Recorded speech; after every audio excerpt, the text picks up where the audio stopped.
안녕하세요. 서울 사는 40대 주부입니다. 저희 부부에게는 눈에 넘어도 아프지 않은 딸이 하나 있어요. 남편이 벌이가 나쁘지 않아 어렸을 때부터 아쉬움 없이 키웠죠. 초등학교부터 공립 아닌 사립을 보내고 좋다는 교육은 다 시킬 정도였어요. 그러나 이런 부모의 마음을 아는지 모르는지 아이의 성적은 늘 보통보다 살짝 아래 공부 외에 의미를 보이는 것도 딱히 없어 보였습니다. 속상한 저희 부부는 그래 어디가 아프다거나 탈선을 해서 속 썩이지 않는 게 어디야. 우리 그냥 우리 딸 건강하게만 키우자 하고 아쉬운 마음을 달래곤 했지요. 하지만 그렇게 딸아이가 한 살 한 살 나이를 먹어 어느덧 중학교에 입학할 나이가 되자 저는 마음이 점점 더 조급해져 왔습니다. 교육열이 적진 않은 동네라 주위에서 보고 듣는 이야기가 있다 보니 지금 공부 습관을 잡아주지 않으면 나중에 고등학교 가서는 더 따라가기 힘들다고 하더라고요. 실제로 벌써부터 좀 벅차 보이기도 했고요.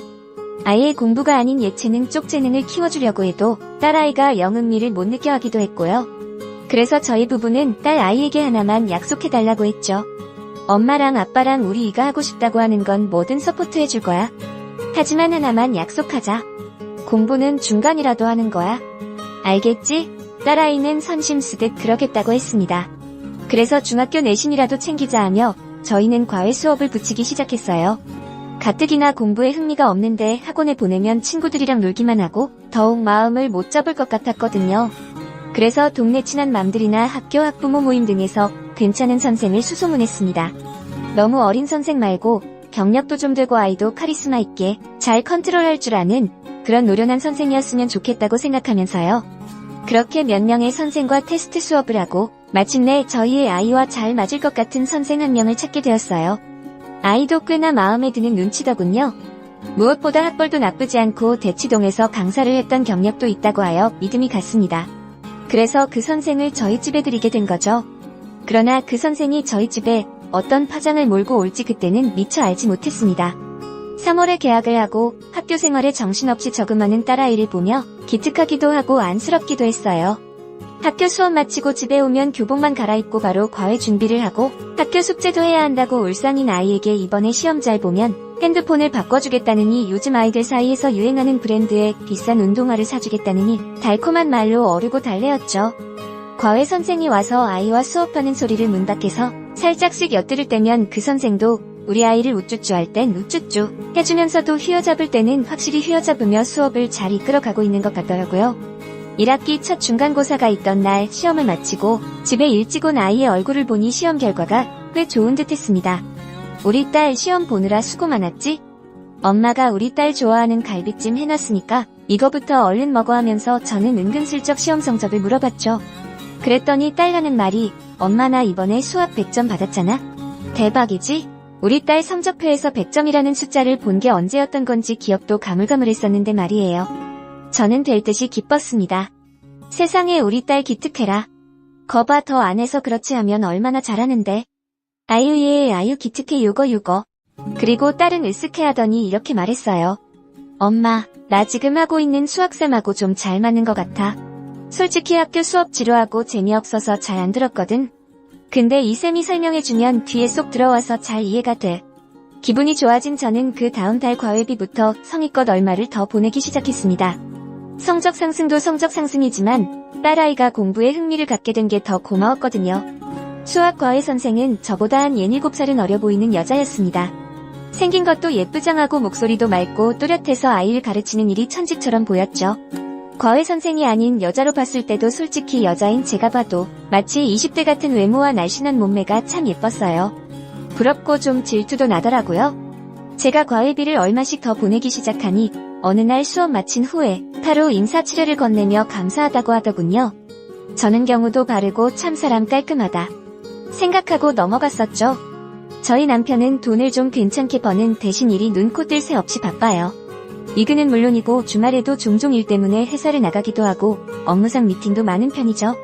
그래서 저희 부부는 집안 대소사나 아이 교육 같은 문제는 그냥 남편이 저에게 일임하곤 했습니다. 저도 그냥 자잘한 일은 알아서 처리하고 큰 돈 들어가는 일이나 꼭 남편이 있어야 하는 자리에만 부르는 편이고요. 그래서 아이가 과외를 하는지 어떤지 성적이 잘 나오는지 어떤지는 사실 남편은 신경 쓸 겨를이 없었을 거예요. 그러던 어느 날 남편이 드물게 일찍 퇴근하겠다고 저녁을 집에서 먹겠다고 연락이 왔습니다. 오랜만에 새 가족이 단란하게 저녁 식사를 하겠다 싶었죠. 그래서 얼른 장을 받아가 오랜만에 솜씨를 좀 발휘했어요. 그리고 그날은 저희 아이 과외가 있던 요일이었죠. 그래서 저는 인사치레 반을 섞어 아이 과외 선생에게도 말했습니다. 선생님, 저녁 약속 없으시면 저희 집에서 저녁 식사하고 가세요. 그랬더니 의외로 흔쾌히 그러겠다고 하더라고요.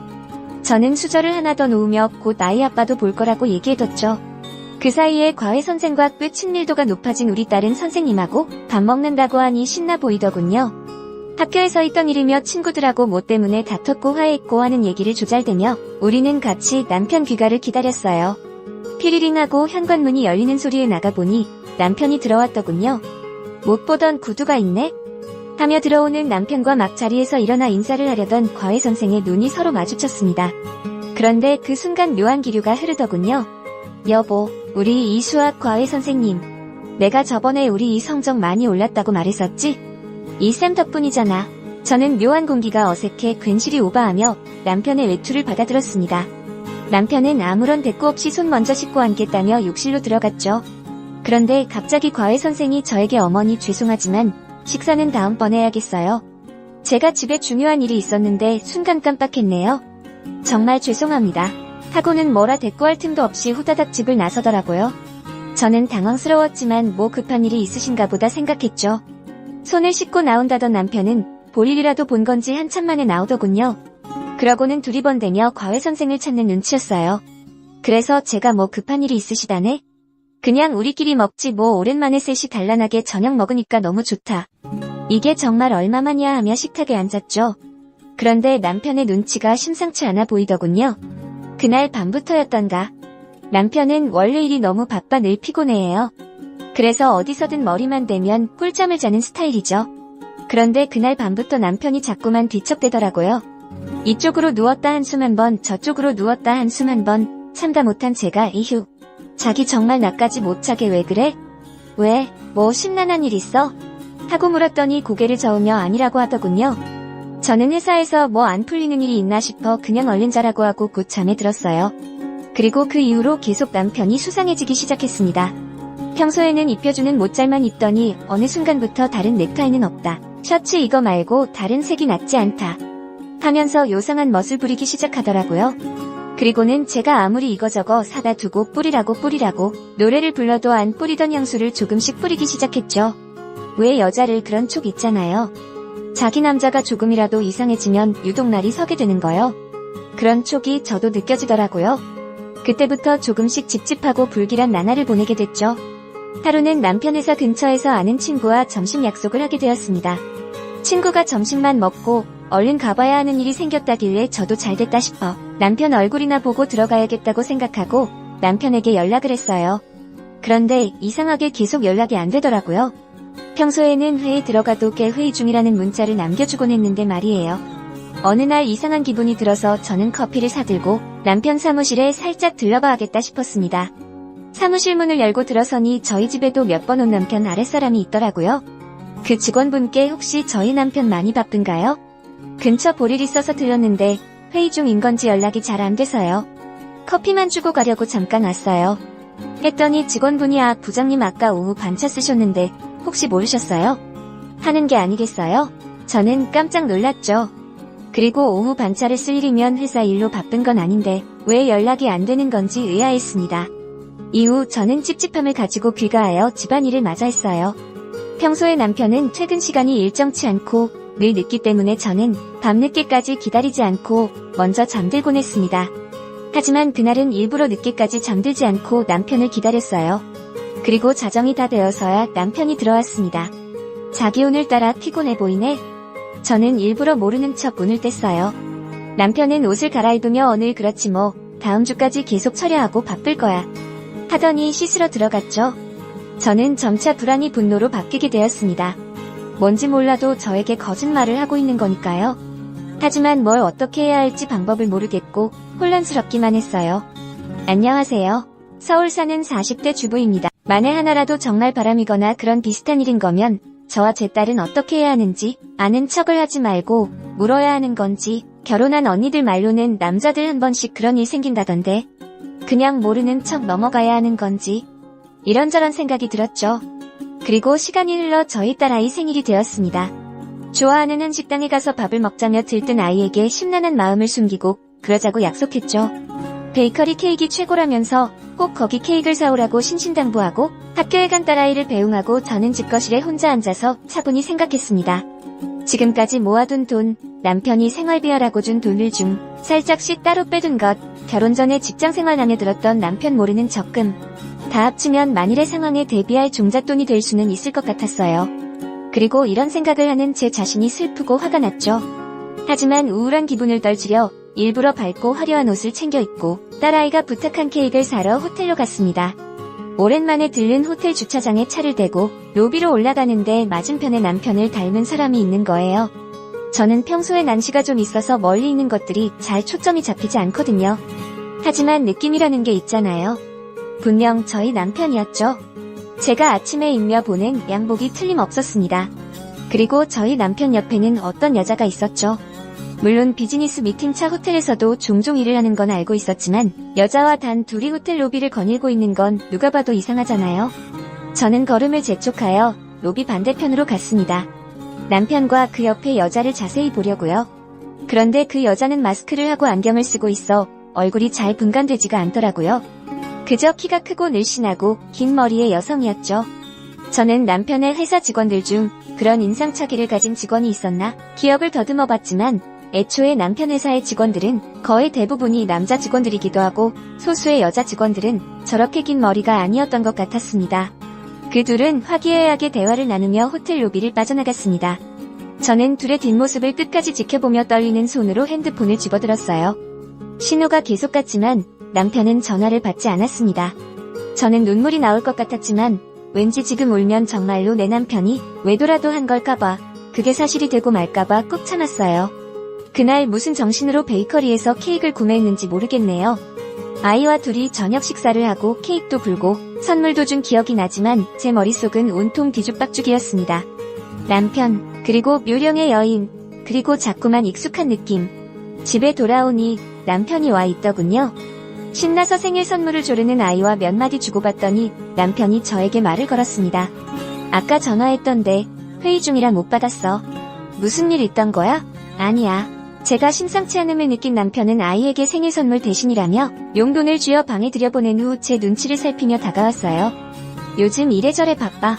알잖아, 당신도. 우리 회사 나 없으면 안 돌아가는 거. 오늘 이 생일인 거 알았는데 딱 어제까지 알았는데 오늘 까먹었다. 미안해. 하며 은근슬쩍 제 옆구리를 찔러왔죠. 저는 남편의 손길이 닿는 순간 소름이 끼쳤습니다. 그래서 저도 모르게 그 손을 탁 쳐내고 말았어요. 순간 저희 사이에 당황스러운 기류가 흘렀죠. 저도 제 행동이 본능적으로 나온 것이라 저에게 놀랐고요. 그런 것 때문이 아니야. 그냥 요즘 아니야 아무것도. 씻어. 피곤하겠다. 저는 여기서 제가 알고 있는 걸 다 말하지 말아야겠다는 생각이 들었어요. 어설프게 제가 가진 패를 다 내놨는데 남편이 작정하고 속이려 들면 저는 속을 수밖에 없겠다는 생각이 들었기 때문이었죠. 그리고 저에게 한번 어설프게 들킨 남편이 더욱 철저하게 뭐든 숨기기 시작할 거란 것도 어력이 예상했던 것 같아요. 제 눈치를 좀 더 살피던 남편은 아무 말 없이 욕실로 들어가더라고요. 그런데 그 순간 제가 화장대 앞에 앉아 거울 너머로 본 장면이 있었습니다. 그건 바로 옷을 벗고 갈아입을 속옷을 챙기는 척하며 핸드폰을 손에 쥐고 욕실에 들어가는 남편이었죠. 저는 더 이상 저만의 착각이나 이상한 편집 증세가 아니라는 걸 확신했습니다. 한 번도 핸드폰을 들고 욕실로 들어가 본 적 없는, 아니 평소에는 퇴근하고 나서 핸드폰 들여다보기 싫다며 어디다 내팽개쳐두기 일쑤였던 남편이었거든요. 그 장면을 보고 나니 오히려 마음이 차분해지기 시작했어요. 이제 결정적인 증거만을 기다려야겠다 생각하며 속에서 칼을 갈기 시작했죠. 그 주 금요일 남편이 저에게 자기 용돈용 신용카드를 건네며 말하더군요. 여보, 요즘 좀 내가 미안했어. 이걸로 이랑 호캉스라도 다녀와. 맛있는 것도 시켜 먹고 뭐 또한 뭘 사 입지 그래? 저는 아무 말 없이 카드를 받아들었습니다. 그리고 주말 아침이 되자 저희 딸아이를 깨워 준비시킨 후 남편에게 다녀오겠다고 아무렇지 않은 얼굴로 인사를 하고 집을 나셨어요. 호텔에 도착해서 체크인 후 딸에게 수영장에서 놀고 있으라고 한 뒤 저는 다시 차키를 들었죠. 분명 오늘 저와 딸이 없는 집에 남편의 내연녀가 올 것 같다는 불길한 예감이 들었거든요. 저는 제 예감이 틀리기를 기도하며 집으로 운전하는 내내 그 생각만 했습니다. 집 현관문 앞에 서서 문에 귀를 대보았어요. 아무런 소리도 안 들리더군요. 그리고 조심스레 현관문을 열었습니다. 그리고 제 눈에 보이는 건 바로 여자 구두였어요. 물론 제 구두가 아니었죠. 저는 올 것이 오고야 말았구나 생각했습니다. 조심스레 신발을 벗고 집 안으로 들어서니 어디에서인지 말소리가 들리더라고요. 귀를 기울여 보니 그건 말소리라기보다 아주 높고 가느다란 마치 고양이 울음소리 같은 여자의 신음소리였어요. 저는 최대한 차분해지려 노력하며 핸드폰을 손에 꼭 쥐었습니다. 여차하면 녹음이나 동영상 촬영을 해야지 하는 생각이 그 정신없는 와중에도 들었거든요. 소리의 출처를 따라 집안을 걷는데 도착한 곳은 제 딸아이의 방이었습니다. 저는 설마 하며 조심스레 문고리를 잡았어요. 지금 이 문고리를 여는 순간 이제 다시는 그 전으로 돌아갈 수 없겠구나 하는 생각이 들었죠. 그리고 문고리를 잡고 문을 여는 순간 제 눈을 믿을 수가 없었습니다. 제 눈에 보인 것은 저희 딸아이의 수학과외 선생과 그 위에 포개져 있는 남편의 모습이었어요. 제가 문을 연 것도 모르고 둘은 정신없이 엉켜 서로의 몸 구석구석을 어루만지고 있더군요. 저는 손에 들고 있던 핸드폰으로 둘의 모습을 찍었습니다. 동영상이 녹화되는 소리에 그제서야 저를 발견한 남편과 과외 선생은 소스라치게 놀랐죠. 여보, 저는 그 순간 오히려 차분해지더군요. 몇 주 동안 저를 괴롭히던 실체 없는 불안과 분노와 초조함이 오히려 눈앞에 드러나 실체를 확인할 수 있어서였는지도 모르겠네요. 남편은 허둥지둥 옷을 마저 입고는 제 앞에 무릎을 꿇었습니다. 과외 선생이라고 부르고 싶지도 않은 그 여자는 제 딸아이가 덮고 자는 이불로 몸을 가린 채 눈물을 올리기 시작했죠. 저는 무릎 꿇고 앉은 남편을 지나쳐 그 여자에게로 갔습니다. 저를 말리려고 엉거주춤 일어나던 남편이 미처 다 추스르지 못한 바지에 걸려 자기 혼자 넘어지느라 절 말리지 못했죠. 아주 꼴 우습더군요. 저는 그 틈을 타 그 여자를 후려쳤어요. 그러면서 어디 감히 더러운 내 딸 이불을 뒤집어 쓰고 앉아있어. 네가 감히 지금 이 방에서 더러운 짓거리를 해. 하고 소리쳤죠. 어머니 죄송해요 어머니. 어머니 같은 소리하고 자빠졌네. 뭐? 네가 선생이야? 네가 이러고도 선생이야? 그 여자는 더 크게 울지도 못하고 바들바들 떨었습니다. 잠시 후 얼빠져있던 남편이 정신을 차렸는지 달려와 저에게 호통쳤어요. 당신 아무리 그래도 그렇지 이게 교양 없이 무슨 짓이야. 저는 황당해서 웃음이 다 나더군요. 교양 같은 소리하고 있다. 지금 네가 무슨 짓을 어디서 했는지나 알고 짓거리는 거야? 지금 네 딸 방에서 네 딸 가르치던 과외 선생하고 불륜하다. 마누라한테 딱 걸린 거야. 근데 뭐 터진 입이라고 교양이란 말을 해? 저는 이번엔 남편의 머리통을 후려쳤죠. 남편은 할 말이 없었는지 가만히 맞고 있더군요. 그러더니 이번엔 그 여자가 저를 말렸습니다. 어머니 제발 이러지 마세요. 제가 나쁜 여이에요. 하면서 이제 아예 목 놓아 울더군요. 그 꼬라지를 보니 맥이 탁 풀리며 실소가 터져 나왔습니다. 아주 세상에 둘이 그냥 드라마를 찍어라 드라마를. 저는 저도 모르게 광물고 있던 입술에서 피가 나는 것을 느꼈습니다. 그 피를 보고 그제서야 울컥서럽더라고요. 한풀 기세가 꺾인 저를 확인하고 남편이 저를 침대 위에 앉혔습니다. 네, 어디 그 더러운 손을 내 몸에 갖다 대는 거야? 잠깐만 내 말 좀 들어봐 여보. 남편은 사정하다시피 저에게 애걸복걸하며 한 번만 자기 말 좀 들어달라 그러더라고요. 그런데 그러면서 하는 말이 더 가관이었습니다. 알고 보니 남편과 과외 선생은 대학 선후배 사이였다고 하더라고요. 남편이 복학하고 늦깎이 졸업생일 때 막 신입생으로 들어온 과외 선생을 보고 첫눈에 사랑에 빠졌다나 뭐라나. 하지만 그때까지만 해도 별 볼 일 없던 늦다리 한량 남편과 달리 여자는 교육자 집안의 고명딸이자 수학교육과의 공식 퀸카였다고 하더라고요. 그렇게 여자 집안의 반대를 무릅쓰고 짧지 않은 연애를 하던 둘은 누가 봐도 부러운 풋풋한 캠퍼스 커플이었대요. 그런데 어느 날 갑자기 여자의 아버지가 쓰러져 돌아가게 됐고 나쁜 일은 한꺼번에 닥친다더니 아버지 장례 절차를 채 마치기도 전에 보증을 잘못 선 어머니 때문에 빚쟁이들이 장례식장에 쳐들어와 난리도 그런 난리가 없었다고 했습니다. 그리고 여자는 여기저기 친척들에게 돈을 빌려서 그 빚을 해결하느라 그 이후로는 학교도 제대로 못 나오게 된 것이었죠. 여기까지 둘의 구구절절한 히스토리를 들고 나니 갑자기 힘이 빠지더군요. 마치 둘의 애절한 사랑에 제가 방해꾼이 된 기분마저 들었어요. 도대체 사랑이 뭐라고 그 어릴 적에 잠깐 만난 풋사랑이 뭐라고 와이프며 아이까지 안 보일 정도로 눈이 헷가닥 도는 건지 싶더라고요. 저는 일단 주방에 가서 찬물을 한 잔 받아 원샷했습니다. 그리고 다시 물고 있는 그 둘에게 말했어요. 일단 둘 다 못 입어 꼴 보기 싫으니까. 눈물 콧물을 짜내던 둘은 착하게 제 말을 듣고 못을 입더군요. 아주 웃기지도 않았어요. 그리고 이제 내가 하는 말 잘 들어. 나 이거 절대로 그냥 안 넘어가. 너네가 전에 연인이었는 어쨌든 지금은 넌 그냥 내 남편, 이 아빠고 넌 그냥 내 연녀 상간녀일 뿐이야. 둘은 아무 말도 못하고 고개를 푹 숙이고 제 말을 들더군요. 저는 계속해서 말을 이어나갔어요. 지금 내 손에 들린 핸드폰에 너네 한 짓 다 고스란히 찍혔어. 더는 이 동네 사교육계 얼마나 좁은지 다 알지? 앞으로 밥줄 영원히 끊기게 할 수 있어, 다. 내 말 알아들어? 여자가 또다시 쯧 하고 울더니 고개를 끄덕였죠. 그리고 저는 남편에게도 말했습니다. 나 얼마가 들든 얼마나 걸리는 변호사 사서 당신하고 이혼 소송할 수도 있어. 당신 어머님 아버님, 우리 끔찍하게 생각하는 어르신들 뒷목 잡고 넘어가게 할 수도 있단 얘기야. 그리고 당신 회사 찾아가서 미친처럼 이 동영상 뿌려댈 수도 있어. 나한테 지금 무서운 거? 아무것도 없어. 남편은 손으로 얼굴을 쓸어내리더니 한숨을 쉬며 방바닥만 쳐다보고 있었죠. 이제부터 내가 하는 말 잘 들어. 너네 둘이 붙어먹고 싶으면 그렇게 해. 대신 넌 이제 나한테 네가 버는 돈의 10원 한 장까지 싹 다 갖다 바치고 맨몸으로 전현 만나는 거야. 더 어디 그럴 수 있나 보자. 그러자 남편은 다시 방바닥에 내려와 무릎을 꿇더니 저에게 말하더군요. 여보, 이 엄마, 내가 정말 잘못했어.